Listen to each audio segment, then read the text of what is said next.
Yang guru tanggung jawab sebagai guru diingatkan di hari guru. Yang merasa ulama selalu diingatkan di peringatan-peringatan keagamaan. Yang tentara diperingatkan di hari ABRI. Yang polisi diperingatkan di hari Bayangkari. Yang buruh diperingatkan di hari buruh. Jadi kita ini makanya orang Indonesia itu karena terlalu banyak peringatan maka mudah diingatkan, terutama dalam urusan agama.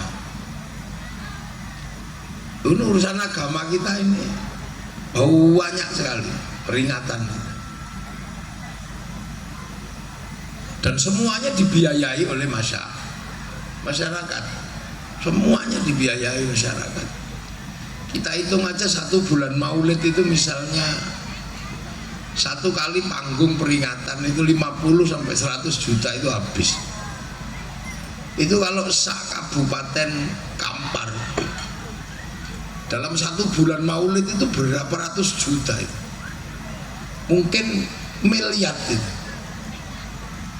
Dan itu ditanggung oleh masyarakat. Sehingga apa? Kita ini masih bisa sering ketemu kayak begini. Saya aja ketemu dengan umat masyarakat ini sehari ini bisa, tadi pagi di Rokan Hulu itu lebih dari 50.000 orang satu lapangan. Sekarang ini mungkin 5 sampai 10.000 ada ini kayaknya, sama yang jual ini. Besok pagi ketemu lagi, besok ketemu lagi, besok di siang. Jadi, nah inilah enaknya Indonesia. Makanya negara itu mau pesan apa, itu mudah disampaikan. Karena ruang publik juga banyak-banyak. Negara dalam keadaan terancam, kiai juga bisa membantu, ulama bisa membantu. Ketika negara dilanda isu terorisme, semua kiai bisa ngomong terorisme. Paling berat itu kemarin COVID. COVID itu hadapannya adalah kerumunan. Nah sementara yang paling banyak berkerumun itu orang Islam. Kira-kira apa polisi berani itu ngelarang Jumatan? Ya enggak berani, akhirnya nyuruh kiai tolong diperingatkan jangan Jumatan. Akhirnya kiainya besok gak usah Jumatan ya. Siap kiai, dan kiainya juga enak terus libur. Bukan enak ini. Terus kiai disuruh ngomong COVID, padahal kiai nggak ngerti COVID. Akhirnya kiai ya sakit cekelin lah. Para hadirin, ini zaman digital. Manusia sangat berdosa di 2 hal. Dia bisa membuka apa saja dengan jempolnya, dia bisa ngomong apa saja dengan mulutnya, karena medsos membuka tangan dan mulut. Akhirnya Allah menurunkan azab. Dosa mulut harus ditutup pakai masker, dosa tangan harus pakai hand sanitizer. Betul. Padahal kiai ini ngarang. Loh, ya kayak gini, kita gini selalu. Dulu waktu kita dilanda isu Hizbut Tahrir, yang kemana-mana berbawa bendera hati, bendera khilafah dengan bendera la ilaha illallah, umat sudah banyak sekali yang terkecoh, dipikir itu bendera kaum muslimin. Semua ini Hizbut Tahrir ini adalah bendera la ilaha, bendera Nabi. Lah itu benderanya Hizbut Tahrir, yang bisa gitu cuman kiai. Itu benderanya Hizbut Tahrir, itu bukan bendera kaum muslimin. Tapi kalau kamu anti bendera la ilaha illallah, kamu anti la ilaha illallah. Enggak, wong saya tahlilan ya la ilaha illallah. Saya anti bendera PKI Pak Luarit. Tapi kalau pergi ke sawah tetap pakai arit, pergi nukang tetap pakai palu. Terus terkedah lagi. Tiba-tiba ada isu Syiah. Awas lakunya Haddad Alwi, Syiah. Itu ummi itu Syiah. Nah gitu aja kok Syiah. Yang lebih parah dari itu ada lagu Indung. Malah lagu Indung itu lebih parah. Aduh Siti Aisyah mandi di kali, rambutnya basah, tidak sembahyang, tidak puasa, di dalam kubur mendapat siksa. Itu kok Siti Aisyah itu loh. Itu bukan Siti Aisyah istri Rasulullah. Ya itu Aisyah tonggone awak dewi itu. Reda lagi. Jadi coba kita bisa ingat gak, negara dalam keadaan genting, situasi dalam keadaan genting, sementara kita melihat kondisi kaum muslimin di dunia. Suriah itu hanya masalah khilafah, itu jebol itu kekuasaan Bashar al-Assad, dan sampai sekarang tidak tertata, malah banyak yang mati, yang pindah ke Eropa, pindah agama. Siapa bisa bayangkan itu di Afghanistan, hanya karena isu jenggot itu tembak-tembakan itu. Yang berjenggot merasa lebih Islam daripada yang nggak berjenggot, itu tembak-tembakan nggak ada habisnya itu. Sementara yang di sini ya udah, kalau mau pengen jenggotan ya kamu pelihara, kalau enggak ya nggak apa-apa. Bagaimana dengan celana cingkrang? Ya nggak usah, wong kita udah pakai sarung. Sarung itu kan gampang. Kalau kita pengen lebih cingkrang ya lindingan sing rodok dhuwur, pengen melotrok ya dono. Lu enak. Saya ini. Nah, itu semua terjadi kenapa? Ini yang harus kita ingat, bahwa kita harus punya mekanisme sosial untuk hidup menjadi lebih baik.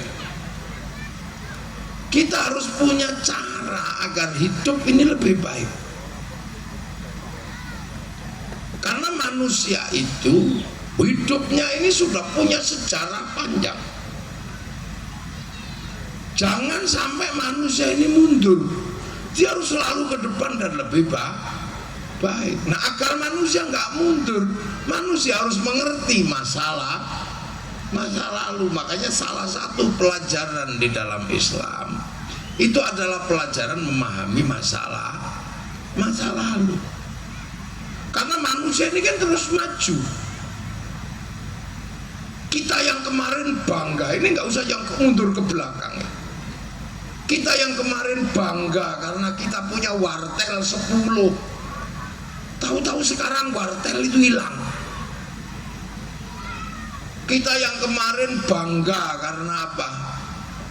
Karena kita monggo wartawan koran, tahu-tahu korannya nggak ada. Jadi kita baru 20 tahun ini manusia udah kehilangan berapa ini coba? TV tahu-tahu hilang, Pak Pos tahu-tahu nggak ada. Coba, dulu kita ini kan kalau rindu itu nulis surat cinta, kertasnya warnanya pink, baunya mawar. Jangan sampai keliru, bau melati itu bau gendruwo. Terus kita nulis, untukmu kekasihku, semenjak kepergianmu ke simpang sungai, sungai Simpang 2, kenapa aku jadi merindukanmu begitu berat malam hari ini?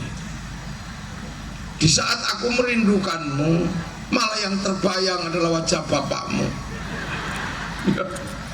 yang begitu kaku melihatku karena dianggap aku manusia tidak punya masa depan. Tapi aku ikhlas karena itu pun demi kebaikanmu, dan kebaikanmu adalah kebaikanku juga, karena demi masa depan kau, aku dan anak-anak kita nanti. Oh, wanjang gitu loh. Tapi di saat aku merindukanmu, kenapa radio tetangga memutar lagu Isabella? Itu kisah cinta dua dunia, lambang putus. Aku nggak mau itu. Pak Wanjang, tahu-tahu hari ini kita nggak tahu itu surat itu kemana. Dulu selesai nulis kita ke kantor pos, dijilat template selesai. Sekarang pos hilang, itu baru 10 tahun. Jadi jangan membayangkan.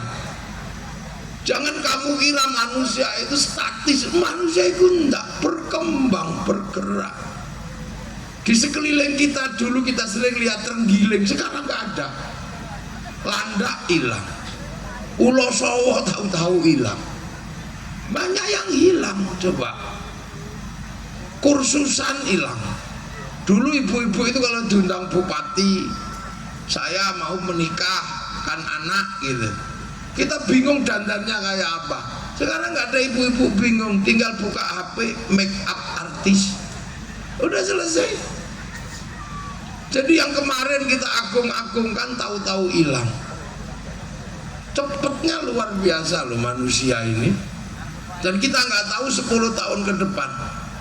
Dulu kita kalau ngaji harus cari kiai. Sekarang cari kiai di YouTube. Kita bisa ngaji sambil Maka jangan membayangkan akhlak gitu kan, karena akhlak tidak lagi ketemu manusia. Dulu kita masih bisa melihat betapa orang sakti itu dihargai karena nempeling orang pingsan gitu. Sekarang nggak ada lagi orang mau megang ilmu tempiling semaput itu. Kenapa? Ngaplok orang itu 60 juta. Guru ngaji nempiling muridnya aja 25 juta. Hati-hati sampean guru ngaji itu ada undang-undangnya. Tuh. Jadi tahu-tahu hilang. Dulu seorang dukun cinta yang setiap hari mendoakan Sonama kajian jiku jaran goyang. Tahu-tahu cerita cinta yang pakai mantra itu hilang karena cinta tumbuh bersama Avanza.